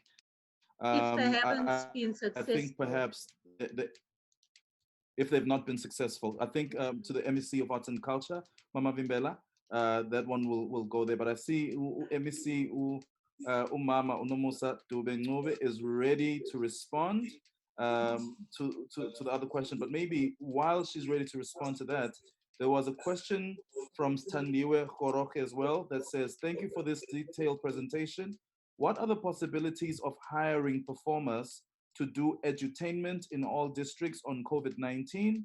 You know, a grassroots approach that will be of assistance to the people and the now unemployed freelancer. I'm going to leave that there right now. And over to you, MEC.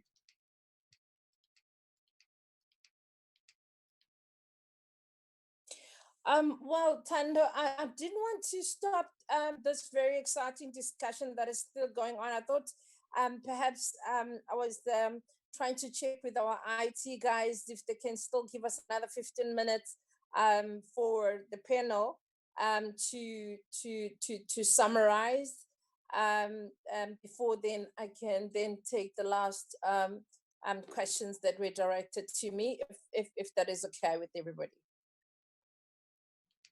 That is absolutely great. If everyone is okay with that, that's a wonderful suggestion, MEC. That's fine, MEC. Thank you.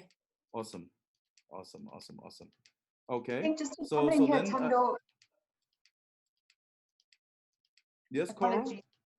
I think just it's Carol here. It's confusing when you've got a Coral and a Carol on the panel. But just one of the comments that was made was Yes. around the issue of the unregulated industry. And I think this is something that we had put in our document. There are a lot of enabling legislation that's been on the table for quite some time. And some of those issues need to be finalized during this period. So, for example, the copyrights bill, performance bill, there's a lot of legislation that needs to be put in place that can start protecting the rights of filmmakers, of artists, musicians, etc. post-lockdown. So that's one of the key recommendations that we put in our report. I did see that it was a question that was raised. And then maybe just to respond to the issue of returning the documents, it's actually, there was one question that actually came from one of our filmmakers, Senzo, from the South Coast. And I think it's a great suggestion. You know, filmmakers do spend a lot of money in putting an application together, and you know, for them to have to resubmit and regenerate all those documents again, especially during these times, it can be a challenge. And I think we then also need to look at how we can do online applications if those facilities are available. Yes. All right. Thanks, Tando. Awesome. Yes, Tando. Tando. No, you can go on, MC. You can go on, MC. Okay. Let me first appreciate the well-researched presentation by Lindiwe and Wiseman. Really, it's assisting this debate that is going on. Thank you very much. I forgot to do that while I was speaking at the beginning. The last question that I have to respond to is in terms of the documents, whether they can be returned back to the applicants. I don't have a yes or no answer because the set of documents are divided into two. Remember, there are some documents that are sent to us as the province. There are also some documents that have been sent to national. So I have to engage the national and check whether that is possible to return those documents back.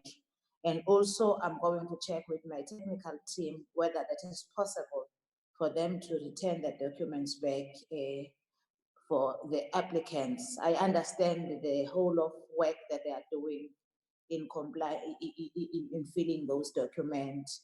I think it's a lot of work that they are doing. I will check how possible is that the documents can be returned to the applicants. I cannot just give an answer now in saying yes, they can get the documents. No, they can't get the documents, but I will check. I think when in our next round of this meeting, I will come with the responses from the national and from our provincial government. I think I've covered that question clearly. Indeed. Thank you. Thank you. Thank you so much, MEC. Okay. And I think as we continue, um, Carol, you touched on Senzo's questions, and I think I find some of his questions very, very quite interesting. Not sure if you've covered this one, but he says, can the KZN Film Commission, I think this one is directed to you, consider minor urgent interventions like monthly data for industry practitioners so they can keep working throughout this pandemic? And I think this goes, perhaps this is a question many different creatives from different sectors within the creative industries would like to know from different, perhaps the MECs and perhaps the people who are in the decision makers within these organizations. So that's a good question. And he follows up by saying, when a filmmaker applies for production, they spend around 500 Rand in printing of required documents. Can all unsuccessful applications, okay, all right, we've covered that already. That's the one. And let's see. Then Kulegani has another question. And he says, thanks, MEC. This is Kulegani Mlangeni. Thanks, MEC Mavimbela, for your opening remark. We were scheduled to host global events at ICC that cut across most, but mainly digital economy. And we have engaged MEC Nomusa Dubengube, who has liked the event, linked with Edtea heads, Edtea heads, and we were at the final stages of our planning and getting assistance from TIKZN, Convention Bureau, etc. The event was supposed to take place in June at ICC, and we've since asked Social Media Week New York office to move the event for September, which might not even happen if the infection's still on the rise and fear of traveling will still be there. We don't have written contracts. Can we also be assisted with the relief fund? The question can be answered by both MECs. The event is, and then he states the event's website, which is www.smwdurban.com, Social Media Week Durban. But we have an exclusive rights letter from Social Media Week, the New York head office. So would they still qualify or be assisted through the relief fund in this instance, because they don't have a contract, but they do have from Social Media Week New York? I'm not sure, but I think this question, he did indicate that it's for both our MECs today. Tanya, just to come in there, I think just to follow on from the data question, I think that definitely comes up in quite a few of the individuals that have set through questions. Yes. For example, those that are teaching online in terms of dance, for example, they will also see whether there isn't a way that we could partner with telecom companies to give cheaper packages. And I think that's definitely something that we had put in our recommendations, and I'm sure MEC Dube could touch a bit in terms of the rollout of the IT strategy in the province and the data centers that are available. But that's something that we definitely have put in the report and something we need to unpack a little bit further. Okay, all right, that's very interesting. Okay, and then thank you so much for that, Carol. Then would be the question to the MECs. So I think, Thando, what the MEC was saying, that they will reserve their comments to the end. So Okay. I'm not sure if there are other questions that we have, or perhaps we can just open up to the panel for each of the members, just very briefly, to give any further comments because they would also have had sight of the questions. Okay, So I think that's perfect. That's very perfect. Thank you so much, Carol. I think maybe let me just ask one more question, and this one is probably directed to Wiseman. In fact, I think there's just two last questions, and then we'll open up to the panel. There's a gentleman called Stephen Steard. I hope I've pronounced your name correctly. If I haven't, please pardon me. He says monetizing streaming is a crucial part of addressing music and theater in the short term. Currently, streaming is very difficult to monetize, as Wiseman is saying currently. I'm not sure if Wiseman, you've got anything that you would like to say to that? And just before you respond, I'll read out the very last question from my side, and then open up to the panel as Carol has suggested. Spim Bele from the Music Imbizo says, "This is a great session. Thank you for the initiative. Great to see economic development and arts and culture in one space. The big question goes to economic development and maybe arts and culture. How do we regulate the creative industries post COVID-19?" So that will be for the MECs perhaps right at the end. But for now, I would like to hand over to Wiseman to respond to the streaming question, and then to the panel, perhaps to also touch on some of the questions before we hand over to the MECs for closing up. Thank you. Sure. Thanks, Tando. So the difficulty is well understood, but I think the answer lies in also answering partly what Spear's question is. The solve for the difficulty in licensing the streaming platform is shifting the power that currently exists from the platform to the people whose content is being used on that platform. When you are logging on to an Instagram and you have the ability to then stream someone's content on Instagram, if the power of the person who controls that content to license Instagram so as to allow you to be able to stream without any impediment was strong in the country, it will then allow us to then enter into very lucrative agreements with an Instagram, with a Twitch, or with a Geeko or any other platform that has been created to facilitate these live streams. Because if it's free, the platform itself is getting some. In fact, I think the reports have showcased that platforms like the one we are currently using now, Zoom, their market share and their value on the stock markets have increased by over, I think, 20 billion since the start of the of COVID-19.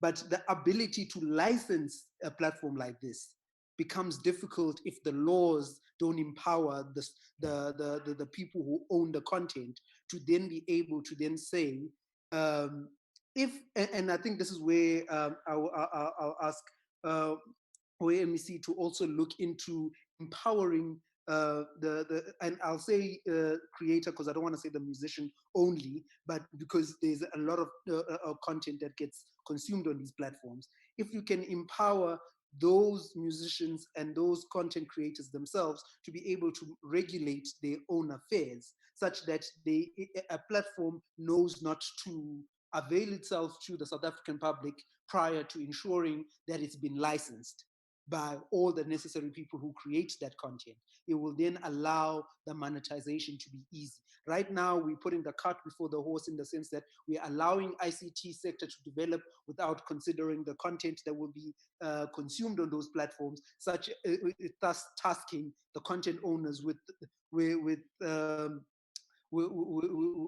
task of running after these platforms to try and get license after the fact. Whereas if there's no license to operate unless you can showcase that you have entered into the necessary agreements and you are paying creators fairly, then you'll be able to be able to live stream. Because the live stream events aren't happening on platforms that didn't exist prior to COVID-19 being an issue. These platforms existed before, they just used mechanisms and different foreign laws to run away or duck from getting the requisite license that would allow them to be able to operate the way they are currently operating.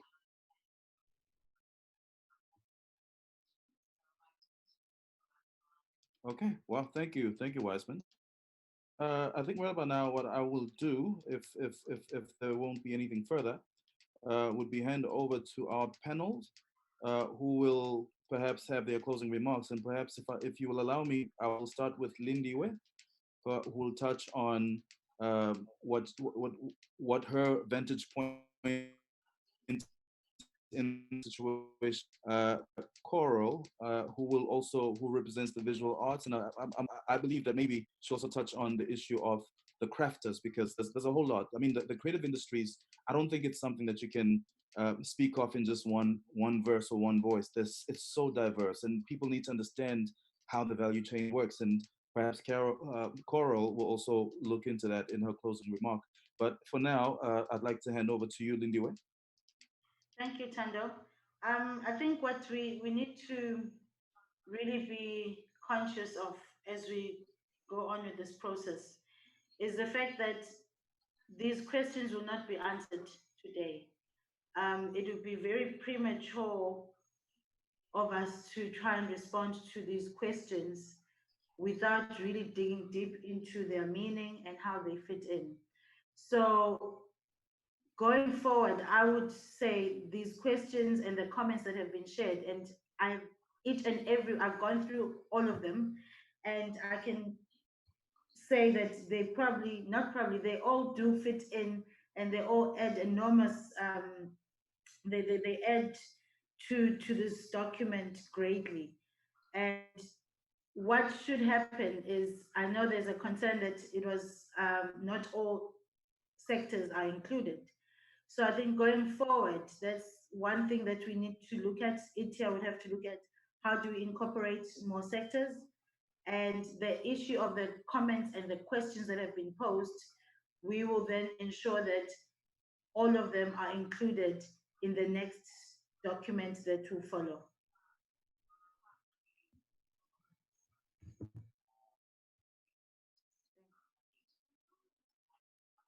Okay. All right. I'm not sure if I'm. Are we still connected, Malindi? You are done. Yes, I am, sir. Oh, perfect. Sounds good. Sounds good. All right. I'm gonna hand over to Coral. If you could also just have some closing remarks on this. But remember, we're definitely not closing this up. It's literally the beginning of the consultations, and my belief is we should also have CIFSA in there somewhere where we're going to talk to them and engage them. But I'd like to hand over to you, Coral. Tando, I think I want to highlight a few issues, and looking specifically at something Russell has said on the chat line, as well as Musa. In putting this document together, Lindiwe has certainly highlighted the fact that this is only a beginning, and there are so many issues that have been raised today during this particular process that we must take into account going forward. Having said that, I want to speak to Russell's comments about this. He says, taking note that this is the first step of a long process. What are short to medium term milestones and timelines can we anticipate this process to take? And I want to say to Russell and to everyone else that this isn't something that is top down. We are not industry observers, we are industry practitioners. So it's really up to every single person, whether it's someone on the panel or somebody that is attending or somebody that hasn't been here, that it's going to really be up to us to put together something that is quite cohesive and addresses almost everything that we wanted to address right now and going forward. So it isn't about anticipating what this process will be like and what it will take, but how we are going to all put it together. And then something that Musa highlighted further down, he's speaking about us and them. And I'm very lucky at having spent quite a considerable amount of time in deep rural areas. So I have a sense, an understanding of some of the complexities about not creating an us and them. And yes, the digital platform already does that. We know that. There are ways around it, and we have considered at least part of that within the document, but I think we need to look at it a little bit more, but how not to create that dichotomy or that distance between urban and rural, those that have and those that don't have. And I think those are the things that I wanted to highlight now, that it's really going to be up to all of us to make sure that what comes out of this is something that's alive. It's about what we're doing in this industry. It's not just going to be some document that we've done now. Okay, there's a pandemic. gathers dust and in one day we may refer to it. It's something that's alive. It's going to happen so that it makes our lives as arts practitioners much more effective. We can go forward, we have the right kinds of support, and we can support each other. Already we've demonstrated that two very important departments are able to identify the value that the arts bring, and that we don't have to keep explaining that the arts are valuable, the creative industries, the creative sector. And already that's the beginnings. I think that's it from me. That's really what I want to conclude here. Thank you so much, Thank Coral. you. Wiseman, a closing remark from your end? First, I think I'd like to really thank the two MECs for taking the initiative. It's really appreciated. As a creative sector, we really are relying a lot on our leadership to just assist us in this process, obviously with our involvement, but we really appreciate the initiative that the departments have taken during this time. And lastly, in the creative sector, particularly on the musician part, please let's use this time to sort out our metadata. If digital is the way we are going to go, then it is absolutely pivotal that we ensure that all our paperwork is in place so we can maximize all the returns possible. Awesome. Okay, and before I hand over to Carol, I would like to find out, because I do know that in our midst we do have the general manager of the Department of Arts and Culture with us. So perhaps are you keen, or maybe are you interested in maybe airing your own voice and saying something to this regard as a closing up remark, perhaps? Tando, I think the MC will capture everything in a closing remarks, so I think that should cover everything. I'll say Bongela Kuluba. Thank you so much. Okay. And Carol, I'm now handing over to you, and you will take it from here. But maybe one of the things that I did note from the participants was a suggestion from Dr. Singh and many other people as well, who are basically saying that maybe a platform like this, in order for everyone, because remember, not everyone has access to platforms such as Zoom webinars, just like not everyone has access to the compliance documents that will allow them to apply for the COVID relief fund, that maybe we could consider such as your WhatsApp, like what the COVID thing when they have that WhatsApp line. So maybe it's something. I thought it was a good idea. So many other people have listed that. So that's just something to ponder on. But from my side, I want to say thank you to everyone. Thank you to the MECs for giving us such a platform and for entrusting us with this wonderful platform. Because every time we have a dialogue, it means we have a chance of hearing each other's voices, and potentially, we might actually start winning because we start talking as one. So with that in mind, I want to say thank you, and over to you, Carol. Thanks very much, Tando, and thank you everybody for your comments and questions. As we indicated, we will be sharing the presentation. Our wonderful technical team from Dubai Tradeport will be sending out the presentations to everyone that registered for this session. We will also make sure we consolidate all the questions that have come through. I think we received over 40 questions, so thank you very much for those. And obviously that will help us strengthen the document as part of the consultation processes going forward. As everybody has said, it's so important that we build on this, and there really are some fantastic solutions that have been proposed going forward. I think then we also would set up an email address where any further questions and comments would come in terms of the document. And that email address will be covid19@kznfilm.co.za. So it's covid19@kznfilm.co.za.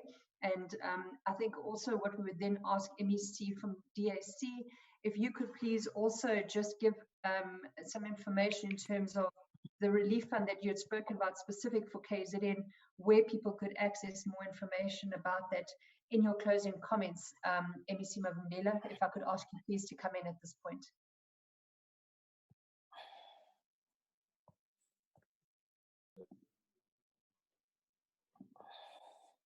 Thank you very much, Carol. I've already shared our WhatsApp number and our email address. Let me repeat it again. Our WhatsApp number is 083 451 2880. And our email is info@kzndac.gov.za. So whoever want to contact us can contact us and on these two email address and also the WhatsApp number, and also can also contact us on our social media pages, Facebook, Instagram, and Twitter. Our handle is at KZN. Our WhatsApp number is controlled on daily basis. So akufanele nje bathiwe becabanga ukuthi abezukuphendulwa. There is somebody that is responsible for our WhatsApp number in responding to the issues that are being raised on daily basis. So I think that's all that I can say. I think my sister will cover me in terms of the closing remarks because we are just one person. We are representing one government. So the closing remarks that she will be making on behalf of all of us as the provincial government. But thank you very much for the presentation. It's indeed thought-provoking. It's well researched, and it helped us to empower us as the politicians in the sector going forward. I understand the document is the work in progress. We will continue, keep on engaging on it. Thank you very much, Carol. MEC, thank you so much again for making your time available and engaging with stakeholders. Sorry, MEC, I see you're ready to get into it. MEC, Dubek, over to you. Thank you so much.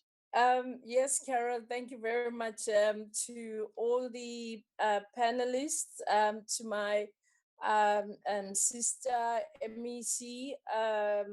Thank you very much for your time and your insights and your leadership in the sector. I just want to say just to all the participants today and those that have joined us after we have started, that when I started introducing our discussion today, I started by indicating that one of the areas that we are trying, or one of the answers that we are trying to ask is, how do we get the economy to work again? How can we reprioritize our resources in order for us to ensure that the areas that have got the capacity can assist us to lift the economy, those areas are reprioritized? How can we stimulate the industry and the industrial activity in the various sectors of our economy? Now, today, I'm very excited. You've had a very, exciting discussion. But what I want to share with you, in my opening remarks, I also said one of the discussions that we've been having as the economic sector is that we want to see the new leadership emerging from these discussions. We want to see innovation coming out of those discussions. We want to see organizations, companies, industries re-strategizing, reimagining with innovation, getting out of our comfort zone. I just want to share with you, because there are some of you, for instance, who are saying that the sectors have not been covered. When we look at the whole economy of KwaZulu-Natal, not even of the country, you look at sectors like agriculture, and in agriculture, you talk about forestry, fishing, and horticulture, and the likes. you look at the mining, you look at the manufacturing, you're looking at construction, wholesale, retail, hotels, restaurants, transport, finance, real estate, services, communication. You're looking at industries that are looking at manufacturing, as I indicated, electricity and gas and water. You're looking at storage industries, but within then various sectors of the economy, there are sectors that have suffered the most, which have suffered the most from the disruptions of the value chains, the exchange and the depreciation and the increase in the cost of the imported material, but also the fact that our borders have been closed and some of us have been affected by the value chain where we have been participating in the economy. Somebody spoke about oh mama that have been hugely affected within the tourism industry, and not very much is spoken about them about involved in the crafts, the crafters, oguthi makhona ma tourists badayise the tourist guides, the drivers of boats in the parks, you know, a lot of sectors in variety of the economy that you can't even imagine, that can't use a visual, that can't stream, that can't use any of you know, even the virtual reality that we're using today and other you know, means of communication that we are using. Now, we were talking the other day about the red tape in the economy that is not allowing a lot of people to come into the mainstream of the economy, and talking about what are some of the barriers that are allowing a lot of people to be stopped on the other side of the desk. And I know most of you will be affected by that. Uguti, you come with your nice business plan and with this wonderful innovation, and when you come, the other side, the person on the other side of the desk doesn't even have a clue of what you're talking about. And as a result, the first thing is to make this doesn't make sense. Okay, we were talking about some of those issues, but in terms of the sector that we've just discussed just now, you know, you also in the sector that we've just discussed now,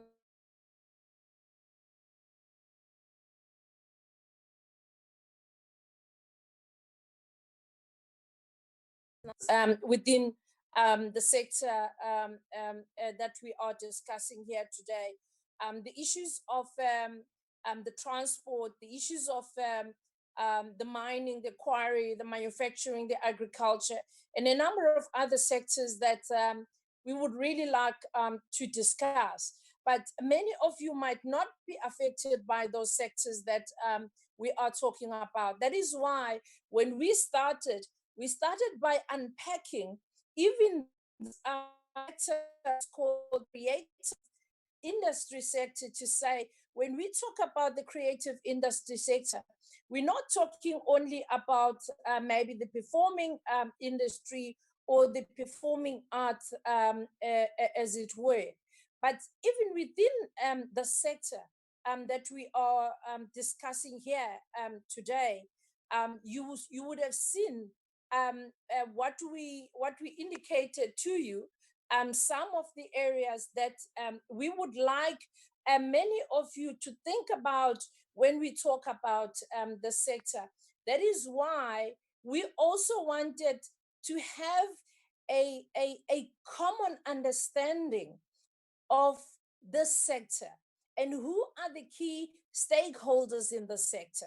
And when we spoke about the sector, you will remember, I want to remind you that we spoke about the imagination and various branches of the creative industry: painting, sculpture, music, theater, film, watercolor, graphics, drawing, architect, fashion design, poetry, conceptual art, photography, video, film design, crafts, printing, performing arts, and a lot of other sectors, even within this industry that we're talking about.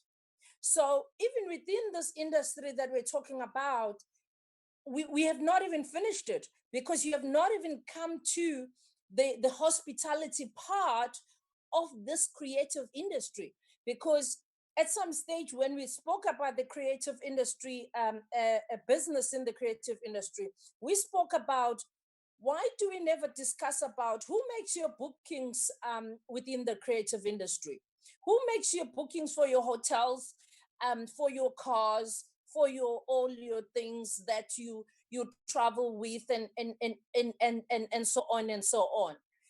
We spoke about the designs, the textile, and all other value chains that comes into this industry. That is why I get very excited sometimes when I listen to the industry players and I see you moving closer and closer to your comfort zone and not wanting to open yourself to the value chain of your industry, because that is where in many of times we find that there is money. In the engineering, for instance, you hardly speak about the issues of who does the engineering. Somebody was speaking about the very same visual discussion that we are having here today. We are using Zoom. Whose Zoom is this? Is Zoom Yale Gute? Where is our Zoom Yalapa South Africa? Where are our kids to make our own Zoom, Yalapa KZN and Yalapa South Africa, so that when we log in, all this money comes here to us? And those are some of the things that when we talk about the business of business in the economy, we would like to open the industries, and we would like the industry players to really begin to dig deep into your creativity, but also to dig deep into your thinking about how can we make sure that we create more jobs? How can we make sure that we activate our economy? Now, when we as a department, as we've been engaged with those discussions and looking at the economic recovery that we are talking about, we've been talking about making sure that when the government right now, I think my colleague might have not spoken about this, when the president announced the stimulus package, what many people did not realize, in fact, what you're still even going to feel from MEC Mavimbela and many of us, is that our budgets are going to be cut by millions of monies. And some of the programs that we would have loved to do will not be able to happen because our budgets have been cut to make way for other priorities in the country, as the health, education, and in other priorities that we are facing in the country. But be that as it may, we have been making a point that we cannot create a welfare state that is people are only dependent on what government gives them as handouts. We want the hand up. That is why we have created such platforms as this, where we want everybody. We don't want only the organized, players. We want Nomubani, azokwazi ukufaka umbono wakhe ukuthi nangama ideas that can make the industry to recover. These are some of the things in the informal economy that can make us ukuthi sisimame njengabantu. Somebody spoke about, I think Carol spoke about the data centers. Right now, as the department, we're busy with the program of rolling out of the broadband in all the areas of our province. And yes, ICASA has asked and is lobbying for all the telecoms to drop the data prices. And we are also part of that lobby group. Uguti, the data prices must be dropped. And in other areas, the data prices must be free so that it is accessible to many of our communities. The other issue that we want also to say is that the data centers that we're trying to roll out are the data center that are going to allow so that everybody can have access to the Wi-Fi, even in the far rural areas of our communities. You can be able to log in because right now, Maxi was applying for the unemployed insurance money, which were applying a WhatsApp. How are you going to apply a WhatsApp? Because I'm getting you show no thing ngoba asinayo connectivity in our areas. So we've been busy at trying to ensure that the rolling out of the broadband and the connectivity in our areas becomes one of the areas. But also we believe that there is huge capacity to create a lot of jobs through the SMMEs by rolling out the connectivity in all the areas of our province. So there is a number of issues. I think Wiseman spoke about the empowerment and the local platform. And I'm glad he spoke about this because the issues of streaming and the issues of the intellectual property and who owns, who gets what, when that when somebody accesses that, it's all about this discussions that I'm always intrigued about the business of business, just not what I see, but what is behind that business, who benefits from that business of business. And I'm glad that we've had this discussion today. And for us, really, the issue it's about ensuring that we stabilize the industries, but also for you in this discussion, Uguti, which are those industries that would not expose our communities and ourselves to infections to the COVID-19, because we need to protect ourselves, we need to protect our communities from the infections. So as level 4, level 3, which are those industries that we would like to see opening? Because we really want to see the economy starting to open so that we can get back to business. But also the issues of wage subsidy support, the issues of encouraging the localization of the value chains, the stimulation of the production so that sikwazi ukuthi izinto sizenzele la endaweni zethu.